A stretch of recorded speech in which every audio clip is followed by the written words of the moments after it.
One of the highlights of this year's Melbourne Documentary Film Festival, which is on in July now, is a film called Cover Your Ears. And this is such a fascinating documentary about the history of music censorship. And it's my great pleasure to be speaking to the director of the film, Sean Patrick Shaul. Sean, welcome to Movie Metropolis. Thanks for having me. Tell me about the origins of this documentary. How did it all come about? Well, my co-producer Kayvon and I kind of started out. We were initially just wanted to tell the story of the Dirty Blues, which is kind of a filthy early version of the blues, almost like pub humor sort of songs.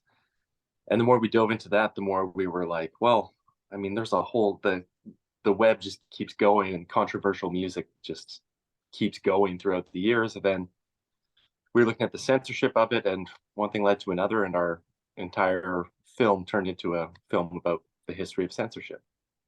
Well, congratulations on that, because you've collected together a really interesting array of people to talk. Let's talk about that first. How did you find all these people?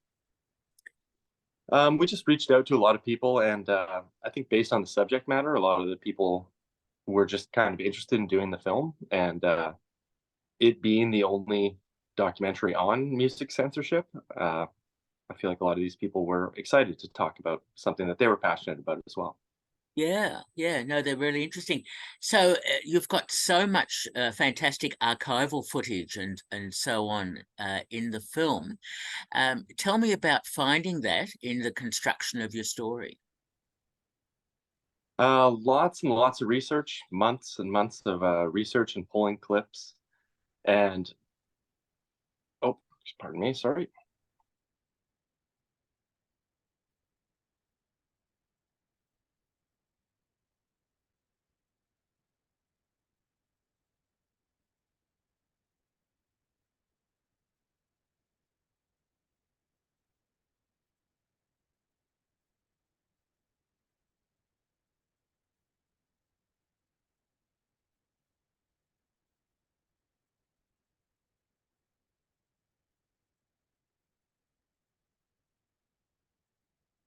Sorry.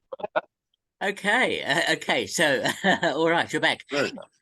Now you're talking about the archival footage and so on. Yep.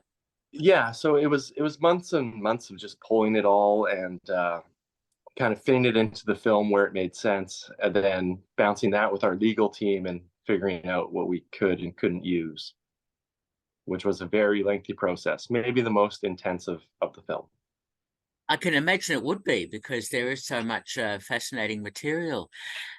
So it's pretty much a chronological story of how music in the early days went through some censorship, etc. It's really so interesting, the history of it all. Yeah, and I mean, we just kind of had to pick a starting point because you can keep going back through classical music and not even recorded music before that time. So we chose to jump in kind of at the jazz era, and it's just rife with material from there till present day. I mean, it was a matter of cutting a lot of things out just to make time. There was plenty that we could have added. Yes. I mean, I was even surprised at the classical music. The was it Mozart or whoever who did some really outlandish stuff. Yeah, we were thrilled to discover that too in our research. Oh, that's great. Now, the 1920s in America, it's so interesting that um, uh, apart from the film censorship that was going on and the what was going on, but there was music censorship that was happening as well. That shock horror what was happening in American society, and you certainly bring that to the fore. Yeah, it was kind of the first time that the government started clamping down through the FCC in America on what material could be broadcast and what was deemed dangerous and what wasn't.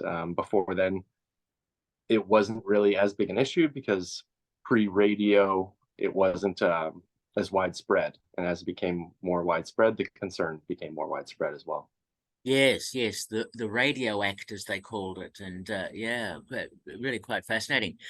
Uh, it's interesting to look at when you look at the history of music censorship, that it's mainly African American performers that seem to have fallen foul with Billie Holiday, and then we move on to the rap era and hip hop and so on.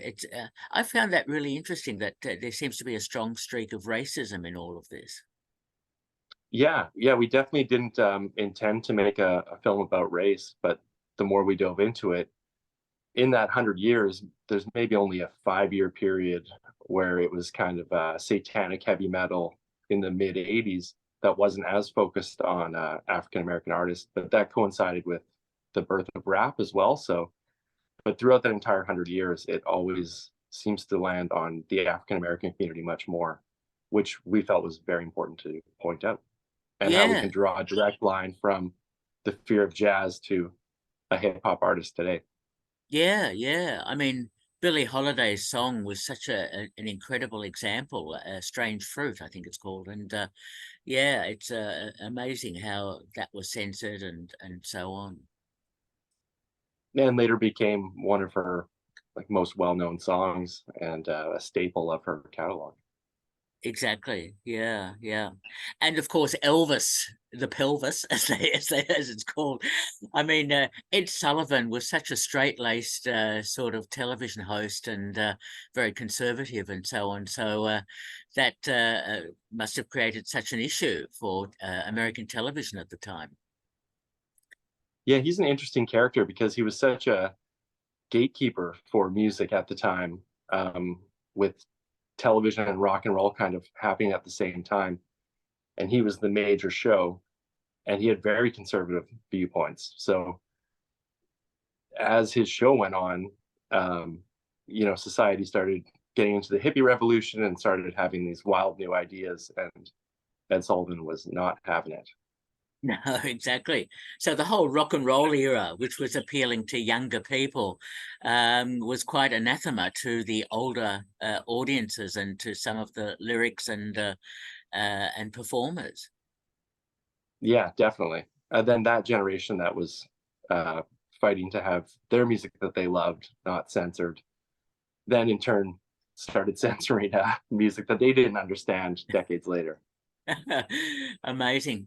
And of course the issue is partly to do with lyrics and also the issue of the way police were put into the lyrics, etc. The kill the police, all that sort of thing. Uh, I mean, balancing that out with the First Amendment or whatever amendment it is about free speech is such an interesting story in itself. Yeah, I felt like that was a really interesting part of the documentary as well, and something that I didn't really think about too much was the I went into it sort of like free speech is free speech. You should be able to say whatever you want, even if it's wildly offensive. You can choose not to listen to it. But that section, the more you dive into it and the complexities of it, I found that everyone has a line where it's too far. Even the most progressive people have a line where they go, "Well, I mean, is that even music now?"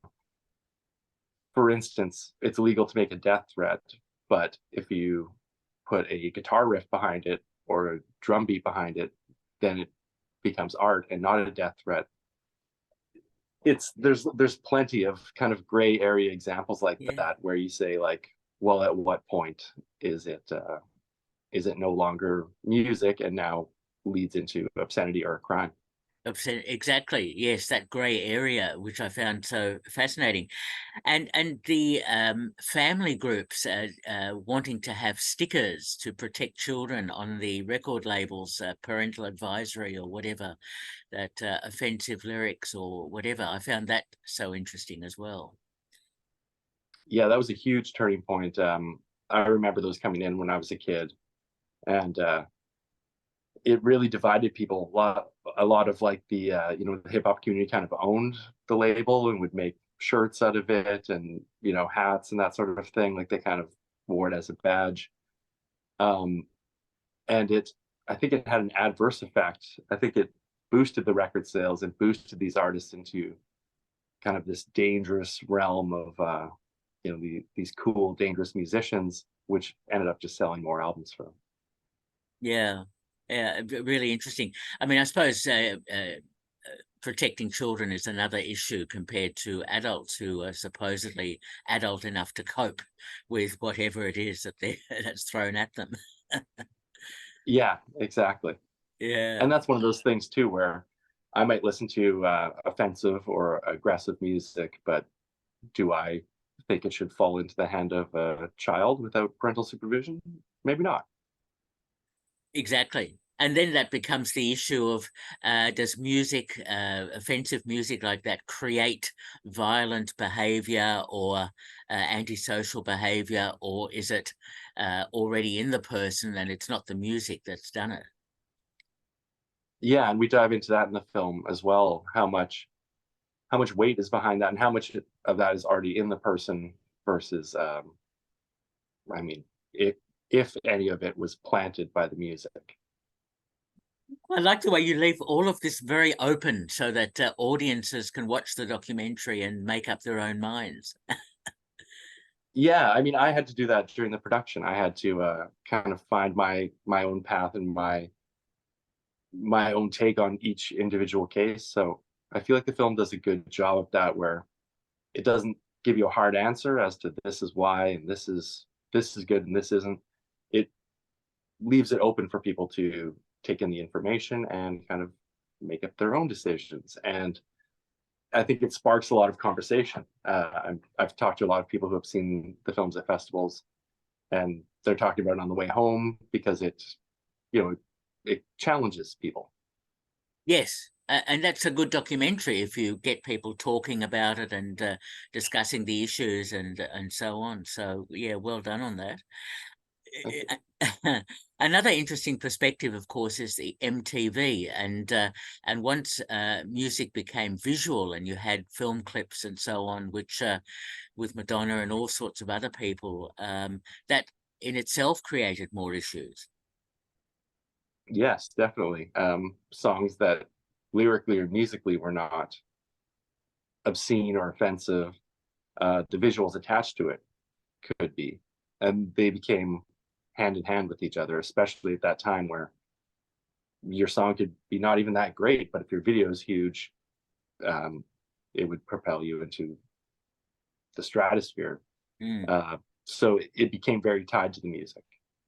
And we felt that was very important to include the video section in there, especially because it just absolutely changed the music industry. Yes, yes, yes. In fact, there's been so many eras of change that music has gone through, and you document all of that really well. So, with all of that information that you've collected and the archival footage and so on, tell me about the editing process, because that's always the the most difficult part, I suppose, of making any film. Well, I edited it myself, and I basically, from the first interview, started cutting it together based on a paper edit that we had made. And of course, that paper edit changes completely throughout the course, but it kind of gives you the bones to build upon. And yeah, I mean, there wasn't probably 2 days in a row that I didn't turn on my computer and edit something in that 2 years. It's yeah, a very extensive process. Of course it is. Yeah, I can imagine. And I'm glad you included the prosecutions that happened with some performers, which is in the latter part of the film, that I couldn't believe some of those actions. Yeah, and that seems to be like the next kind of worrisome frontier of censorship, is that it's becoming not just you can't put the music out. Now it's if the music is out and there's some sort of violent result of it, or they can tie it to a gang or something, um, you can go to jail. And there's examples of rappers that are in jail right now facing trials. We interview a rapper named Tiny Do who served 7 months on a possible life sentence and eventually got released, but that was based on the lyrics. Um, so yeah, I mean, that's a really scary kind of new turn in censorship. and especially for hip hop artists.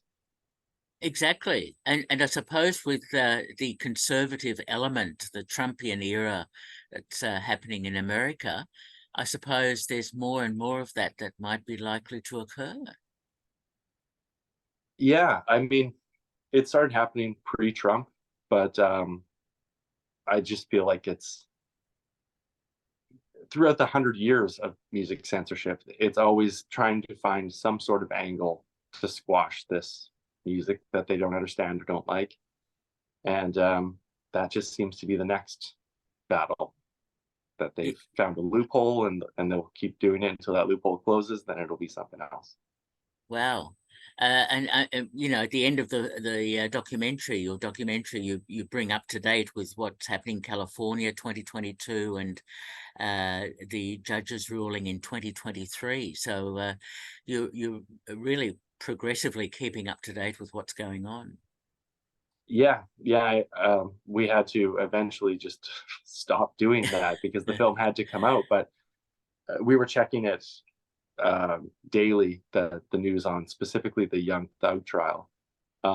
We were checking the news daily and re-editing right up to our finish line of submissions. I can imagine there could well be a sequel that you'll be making to this film with more actions and more events that are happening.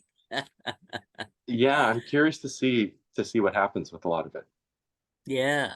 Now, it's great that the film is screening at the Melbourne Documentary Film Festival this month. But you've already mentioned this, you've screened the film at other film festivals and so on, and you're getting good reactions, I gather. Yeah, we premiered in Germany and took home the best documentary award at the Kies Berlin Festival. And then our Canadian premiere, I'm from Canada, Canadian premiere was at Northwest Fest, which is our one of our big doc fests here, and took home best documentary there as well. So we're just starting our festival run, and it's exciting. It's going well. That's terrific to hear that.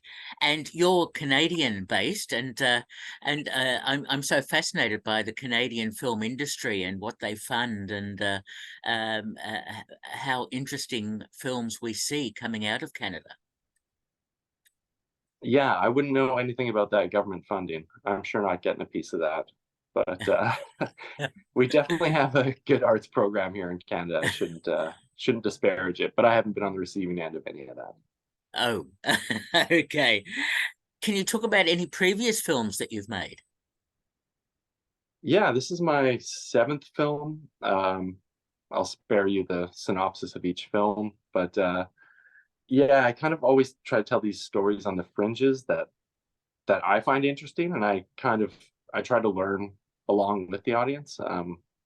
I've yet to make a film where I feel like I knew everything about it when I started. So I kind of come in, and I always say I'm learning just like a few months ahead of the audience, or I'll find it interesting to know a little bit about the stories, but then I dive in and learn a whole bunch in the process. And to back to what other previous films, I had another film play at Melbourne Documentary Festival. Would have been 2019, and it's called, I don't know if you have a language thing on your program, but it's called "Fuck You All," the Uwe Boll story, and it was about a notorious German filmmaker known as the worst filmmaker in the world. Oh, yes, I remember seeing that. Yes. Is it Uli Boll? Uwe Boll. Yeah. Uwe Boll. Yes. I'm very familiar with German filmmakers and so. Ah, how interesting. Yes. Yeah, so he was a real character. I mean, that was such a fun one to make. He's such a wild guy. Definitely.